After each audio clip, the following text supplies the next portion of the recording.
Hey, boys and girls, Todd Vandermeide back for Freedom Steel. NRA contract lobbyist, retired. Did that for over 25 years, and now what some call the Illinois gun law guru. So today, I've had this piece for a while, trying to get through the stack of stuff, as Rush Limbaugh used to call it, and it's piled up pretty high here on the desk. But what we've got here is in the case of Rupp v. Bonta. So this is another challenge to the semi-auto ban out in California. It was up on appeal at SCOTUS. It was remanded, or it was up on appeal at the Ninth Circuit. It was remanded back down en banc to the three-judge panel, and three-judge panel looks like they then punted it back down to the district court for proceedings in lieu of the New York State Rifle and Pistol Association decision. But as the state has been trying to bootstrap up arguments, they have gone to filing declarations and expert witness reports and such. And so I'm going to dive in today to the declaration by a retired Colonel Craig Tucker from the United States Marine Corps. And this is a beauty, boys and girls. This is an absolute beauty. And professional qualifications. I am a Colonel, U.S. Marine Corps retired. I served as an infantry officer in the Marine Corps for 25 years. I have commanded infantry units from platoon to regiment. I commanded Regimental Combat Team 7 in Iraq from February 2004 to April 2005.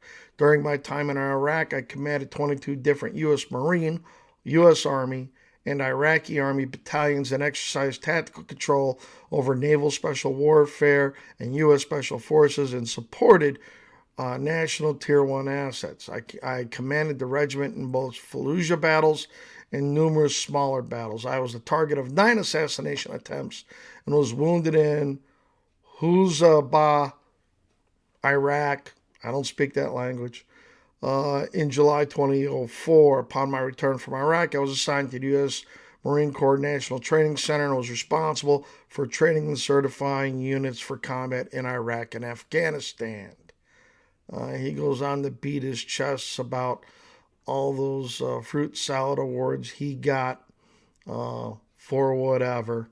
But it looks like he had a single tour over in the sandbox from February of 2004 to April in 2005. So that is the extent of his combat experience. He says, through my military service, I gained extensive knowledge and familiarity with the full range of U.S. combat weapon systems. The automatic rifle is a foundational combat weapon system, yada, yada, yada. I have fired the Colt AR-15, 5.56 rifle, and Smith & Wesson 5.56 AR rifle. Both are advertised as a civilian version of the M16 combat rifle. In addition to my automatic rifle experience, I have extensive experience with the AK-47, having been on the receiving end of hundreds of 7.62 rounds, an experience best typified during the Battle of Hit, when a single individual at one rifle, an apparently inexhaustible supply of 7.62 ammo and magazines, kept 9 Marines pinned down for 15 minutes until an LAV 25 20mm chain gun solved the problem. I have extensive experience with the Colt 1911 45 caliber semi-automatic and the Beretta 9mm semi-automatic pistol, both weapons used in Iraq. He now works for the city of Albuquerque, has a BS in criminal justice.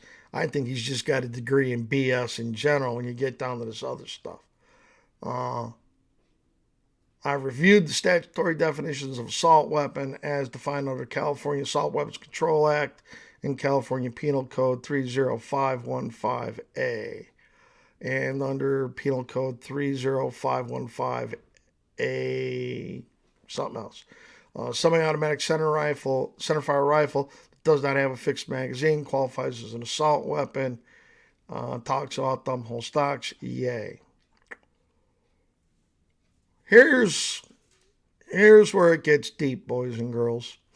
I am familiar with the features, accessories, and capabilities of rifles regulated by Penal Code 30515A. The AR-15, like the M4, is an offensive combat weapon system. The only difference is the AR-15 cannot fire on full auto.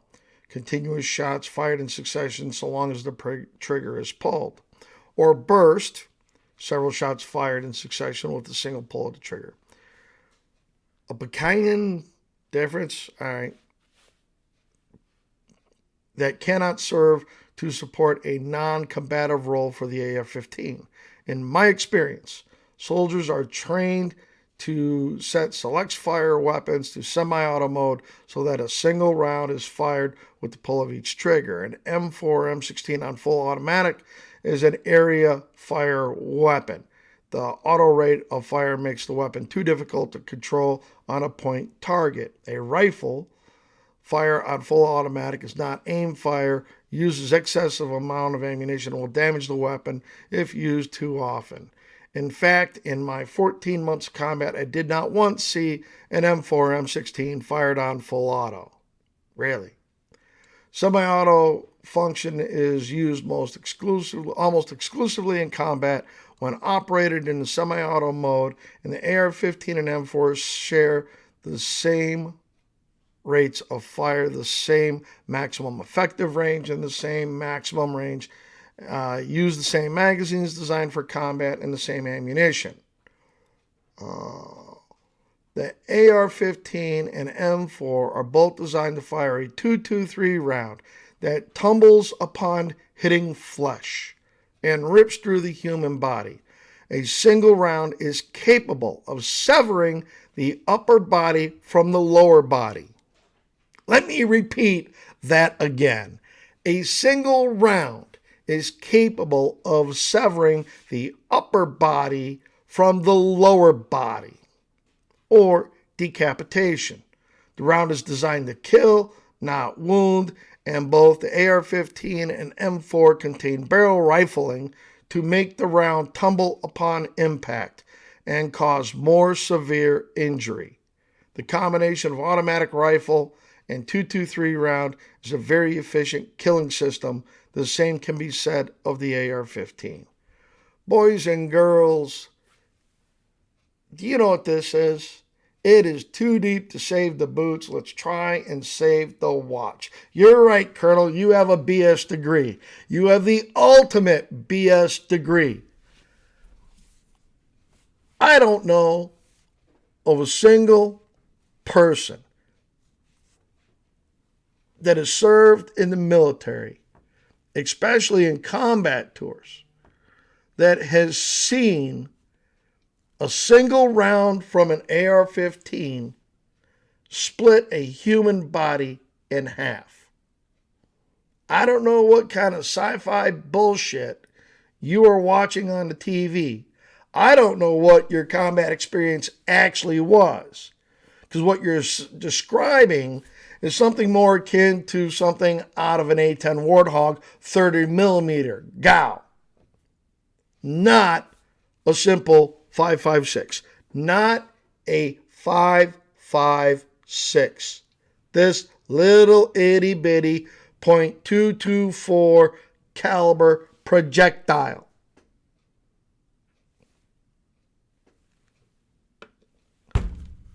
I don't know. This is just so deep. And all right, so that decapitation? No. You can go through all the ballistics of what happens because the cranium, this spot here where that I used to hold up my hat, is the only part of the body that is a self-contained and exclusive, it's completely surrounded by bone. And because of that, when a bullet enters there, it creates pressure waves.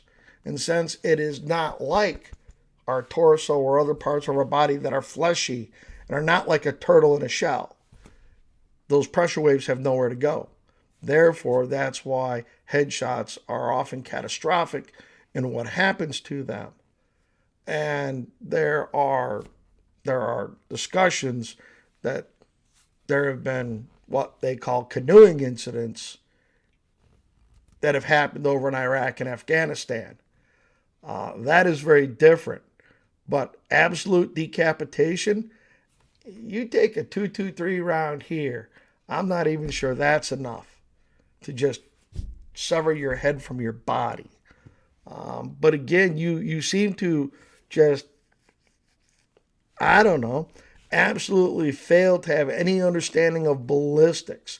That statement alone should be enough to disqualify this individual as an expert of any type. And then you talk about rifling.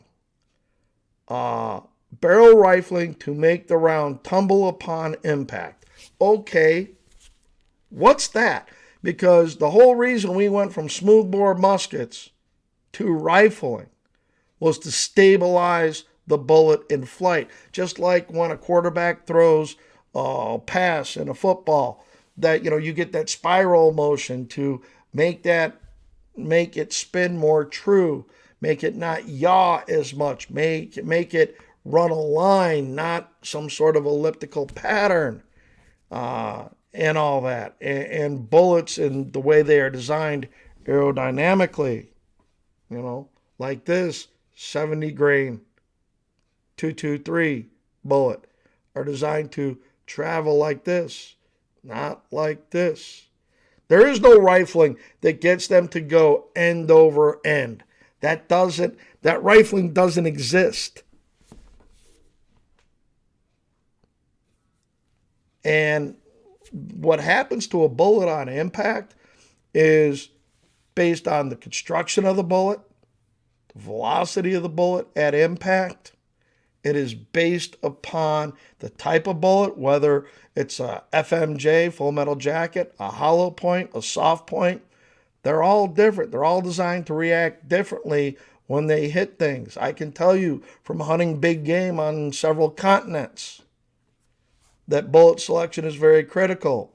I lost a blue wildebeest in South Africa because I chose the wrong ammunition.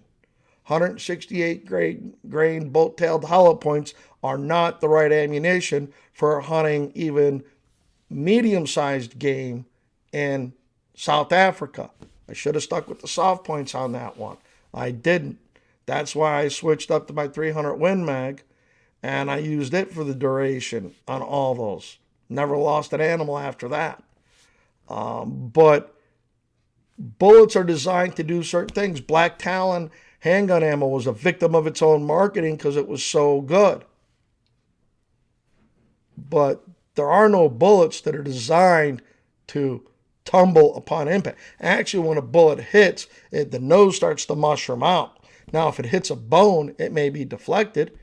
We've seen a case that up in this area where a guy shot himself on a reholster.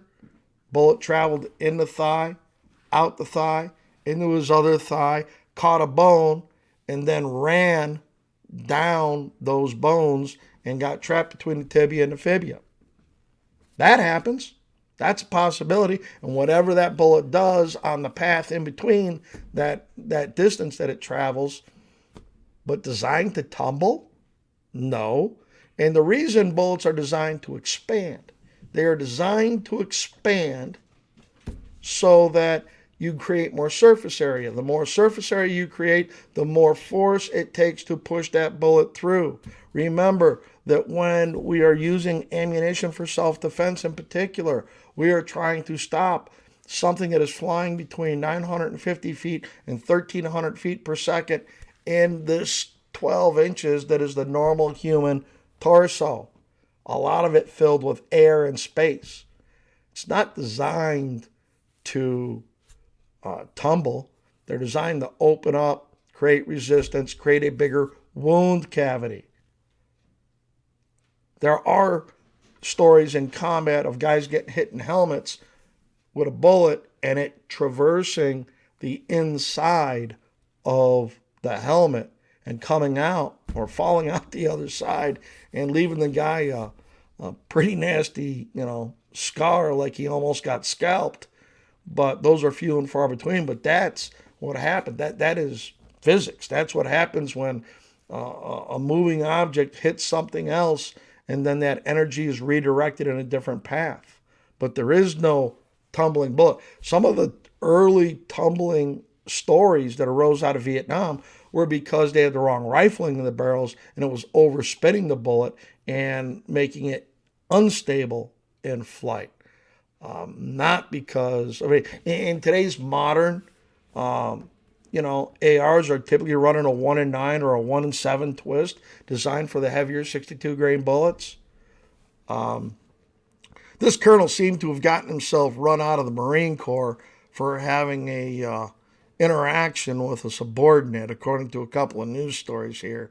But I'll get some more into this guy's thing, his declaration. We're at 15 minutes plus already, and we just started to scratch this. We'll make this a two-parter so you don't have to. But, Colonel, you have just degraded every Marine and Marine officer who has come before you with the absolute stupidity that you put in that one paragraph. You have validated every joke all my Army brethren have ever told about crab-eating Marines. The old joke about throw sand up against the wall and tell them to hit the beach, you just validated. I don't know what you saw in Fallujah, and I don't know what else you did, but I got a whole bunch of friends that have been over there, and they all throw the bullshit flag on you. You, sir, are an embarrassment.